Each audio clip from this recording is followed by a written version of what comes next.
उन्होंने हमें बॉडी देने से इनकार कर दिया। हमने पुलिस बुलाई, पुलिस तक को मना कर दिया, उन्होंने हम बॉडी नहीं दी। सबसे बड़ा लूट का अड्डा उन्होंने बना रखा है अपना हॉस्पिटल।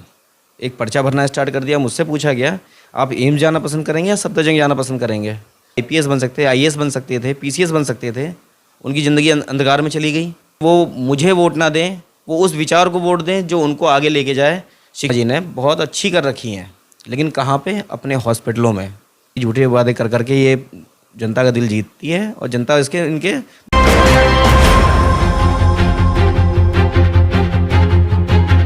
नमस्कार दोस्तों, मैं अशोक पंडित अभी मौजूद है गौतम बुद्ध नगर में, और यहाँ पे हमारे साथ जो मौजूद हैं अभी निर्दलीय प्रत्याशी मुमताज़ आलम जी। जो बात करें बीजेपी से डॉक्टर महेश शर्मा जी, और समाजवादी पार्टी से बात करें तो डॉक्टर महेंद्र नागर जी, और अन्य पार्टी से भी लोग खड़े हैं। तो उनके मैनिफेस्टो में अलग चीज़ें हैं और इनके मैनिफेस्टो में क्या है, उनसे जानने की कोशिश करेंगे, उनसे बात करेंगे आखिरकार उन्होंने मैनिफेस्टो में अपनी चीज़ें क्या रखी हैं जिससे जनता इनको वोट करे। मुमताज़ आलम जी, आपने पर्चा भरा है, आपने अभी निर्दलीय से आपका पर्चा एक्सेप्ट भी हो गया है। तो गौतम बुद्ध नगर में अब जनता के लिए पूरा मैनिफेस्टो बनाया है, जो विपक्ष पार्टियों के पास वो मैनिफेस्टो नहीं है। उसे एक ही काम करते आ रहे हैं, शिक्षा के ऊपर, शिक्षा और स्वास्थ्य दिलाने के ऊपर।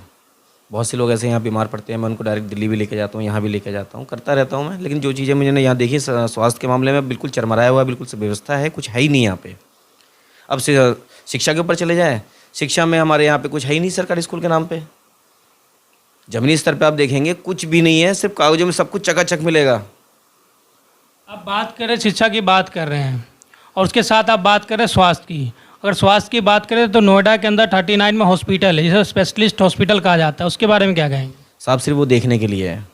अभी कुछ दिन पहले मेरे एक दोस्त का एक्सीडेंट हो गया था, सर में हल्की सी चोट आई थी। मैं खुद पर्सनली लेके गया हूँ उसको सेक्टर 62 से, और वहाँ पे एडमिट कराया है। उन्होंने सिर्फ, डॉक्टर ने आगे सिर्फ देखा है, एक पर्चा भरना स्टार्ट कर दिया। मुझसे पूछा गया आप एम्स जाना पसंद करेंगे या सफदरजंग जाना पसंद करेंगे। वैसे इसका इलाज यहाँ नहीं होगा। कह रहे हमारे पास अभी ये डॉक्टर अवेलेबल नहीं है, ना मशीन अवेलेबल है।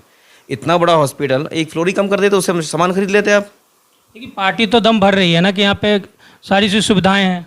सारी झूठी चीज़ें हैं, झूठे वादे हैं। जो पार्टी झूठे वादे कर करके ये जनता का दिल जीतती है और जनता इसके इनके बहकावे में आ जाती है।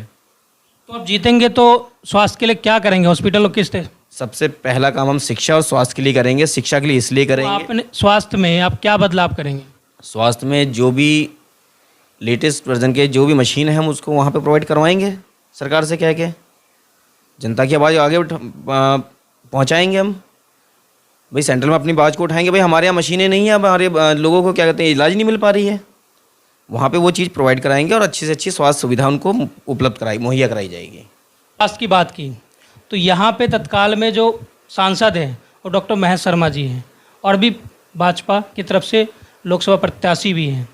तो उनके यहाँ स्वास्थ्य के बारे में तो कहते हैं कि स्वास्थ्य बहुत सुविधाएं जो है गौतम बुद्ध नगर में बहुत अच्छा है। इस पर क्या कहेंगे आप? स्वास्थ्य सुविधा जो है माननीय श्री डॉक्टर महेश शर्मा जी ने बहुत अच्छी कर रखी हैं, लेकिन कहाँ पे? अपने हॉस्पिटलों में। वो हमारे बड़े भाई समान हैं, 2 बार के चुने हुए प्रतिनिधि भी हैं, और अभी अभी यहाँ पे गौतम बुद्ध के प्रत्याशी भी हैं और हमारे अपोजिट वाले भी हैं। तो उनके लिए वाले तो मैं सिर्फ इतना कहना चाहूँगा कि उन्होंने जो अपने सिस्टम बना रखा है, जो हॉस्पिटल खोल रखे हैं, सिर्फ कमाई का अड्डा खोल रखा है। सबसे बड़ी लूट का अड्डा खोल रखा है। लूट मैं इसलिए कह रहा हूँ, मेरे साथ हुई है। अभी कुछ वाकया को बताएं कैसे हुआ? मेरे साथ लूट इस तरह से हुई। मेरा दोस्त था गिरिराज, अभी कुछ महीने पुरानी बात है। मैं आपके सेक्टर 71 के हॉस्पिटल में ही लेके गया था, और हार्ट अटैक आया था उसको, उसकी वजह से उसकी मृत्यु हो गई बेचारे की। और वहाँ ले जाने के बाद उन्होंने एक बॉडी को वेंटिलेटर पे रखा, 3rd फ्लोर पे उनका बना हुआ है आईसीयू, और इन्होंने हमें मिलने नहीं दिया। कुछ कहते रहे भाई 10% चांस है, 90% बॉडी वैसी हो गई है, फलाना ठिकाना करते रहे ये लोग। उसका 70-80 हज़ार का बिल बना दिया हमसे, बार बार हमें बिल पकड़ा दिया जाए। हमने अपने उनके रिश्तेदार जो थे वो आए आगरा से, उनको हमने बोला एक काम करो, आप उनको बोल दो कि पैसे नहीं है हमारे पास, अगर उसमें बॉडी में जान होगी तो ये रेफ़र करेंगे, नहीं तो भी साफ साफ मना कर देंगे। बिल्कुल जो मैंने कहा बिल्कुल वही काम हुआ। आपको यकीन नहीं है तो मैं उनके परिवारवाद को ले आऊँगा, आप उनसे सीधा सीधा पूछ लेना। उन्होंने हमें बॉडी देने से इनकार कर दिया। हमने पुलिस बुलाई, पुलिस तक को मना कर दिया, उन्होंने हम बॉडी नहीं देंगे जब तक पेमेंट क्लियर नहीं होगी। हमने बॉडी छोड़ दी। फिर हमें शाम को करीब 7-8 बजे बॉडी मिलती है, उसका पोस्टमार्टम होता है, उसके बाद हमें बॉडी मिलती है, हम उसको उसके घर भेजते हैं, तब जाके ये होता है। तब ये लूट का अड्डा नहीं है तो ये क्या है?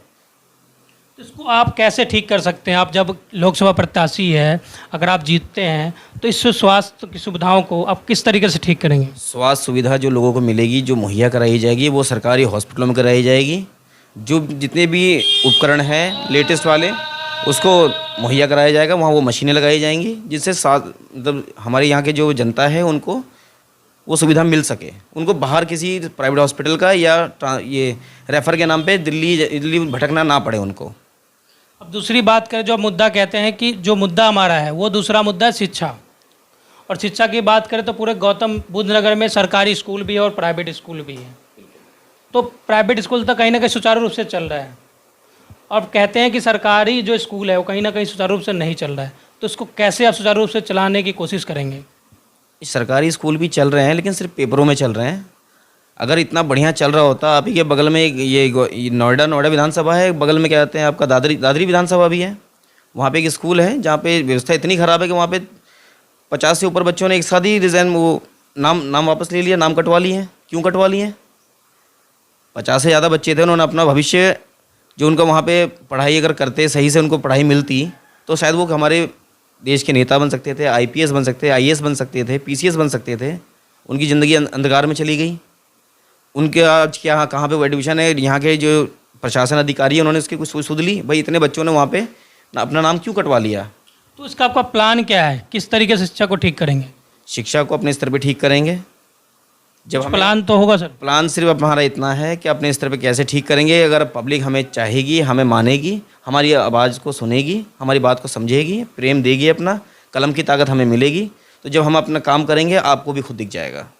तो जनता से क्या आह्वान करना चाहते हैं? 26 तारीख को वोटिंग होना है, तो जनता से क्या आह्वान करेंगे? जनता से मैं सिर्फ इतना आह्वान करना चाहूँगा कि वो मुझे वोट ना दें, वो उस विचार को वोट दें जो उनको आगे लेके जाए, शिक्षा को और स्वास्थ्य को, ठीक है, अपनी मूलभूत सुविधा को आगे लेके जाए, उनकी आवाज़ को आगे उठाए। अगर उनको शिक्षा मिल जाए, स्वास्थ्य मिल जाए, शिक्षा मिलने से बार बार शिक्षा पे जोर क्यों दे रहा हूँ, अगर उनको शिक्षा सही से मिल जाएगी तो वो 5 किलो राशन के लिए लाइन में खड़े नहीं होंगे, वो नौकरी की लाइन में खड़े होंगे। उस दिन हमारा देश उन्नति करेगा। बात करें शिक्षा और स्वास्थ्य की बात हो गई, वहीं लोकसभा गौतम बुद्ध नगर में कहीं ना कहीं रोजगार, कहीं ना कहीं अभी इस टाइम पे देखा जाए तो कहीं ना कहीं युवकों में रोजगार की कमी है। इसको कैसे देखते हैं आप? कहीं ना कहीं रोजगार में लोगों में रोजगार की कमी वो इस वजह से है कि जो रोजगार हमारी गवर्नमेंट जो समय समय पे लेके आती है, जिसके परीक्षा भी परिणाम आपके सामने आए थे, यूपी पुलिस का भर्ती था, उसका पेपर चल रहा था, 2-3 चरणों में हुआ था, वो लीक हो गया।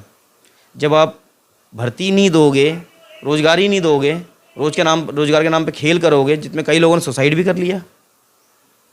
आप नौकरी देना नहीं चाहते, आप देश को गुलाम बना के रखना चाहते हैं, अशिक्षित बना के रखना चाहते हैं, 5 किलो राशन के नाम पे उनको घर बैठाए रखना चाहते हैं, बस। चलिए, बहुत बहुत धन्यवाद। आप सुन रहे थे मुमताज़ आलम जी को, जिन्होंने अपने मुद्दों को रखा, जनता से आह्वान किया कि 26 तारीख को वोट उनको करें जो आपको शिक्षा, स्वास्थ्य और रोजगार दे सके। और मैं जनता से इतना ही कहना चाहूँगा कि जाके 26 तारीख को जो वोटिंग होना है गौतम बुद्ध नगर में, वोट अपना ज़रूर गिराएं, किसी भी प्रत्याशी को गिराएं, फ़र्क नहीं पड़ता उससे, लेकिन अपने मतदान का सदुपयोग जरूर करें।